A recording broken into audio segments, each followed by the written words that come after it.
আলু পোস্ত করেছি বা ঝিঙে আলু পোস্ত করেছি, কোনো দিন কিন্তু আমি রান্নাতে হলুদ দিইনি। তবে আজকে অভ্যাসবশত আমি এই রান্নাতে কিন্তু হলুদ দিয়ে ফেলেছি। যদিও হলুদটা দেওয়ার সাথে সাথেই আমার মনে পড়েছে হলুদ দেওয়া উচিত নয়, যদি মনে না পড়তো হয়তো আমি আরও খানিকটা হলুদ এর মধ্যে দিয়ে দিতাম। আর এই এক ফোঁটা হলুদ দেওয়ার জন্যই কিন্তু আমার আলু পোস্তর রং সাদা আসেনি, এটা একটু হালকা হলুদ রঙে চলে এসছে, তবে তাতে স্বাদের কিন্তু কোনো পরিবর্তন হয়নি।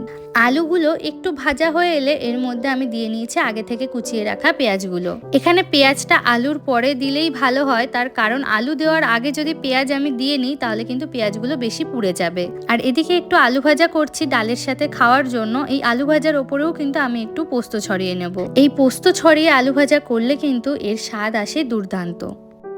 আজকে লাঞ্চে কিন্তু এইগুলোর সাথে মুগের ডালও বানিয়েছিলাম। মুগের ডাল দিয়ে খাওয়ার জন্য এইভাবে আলু ভাজা আমি বানিয়েছি। বাড়ি যাওয়ার দিন যত এগিয়ে আসছে তত যেন আমার মনে হচ্ছে এনার্জি শরীরে কমে আসছে। রান্না করতে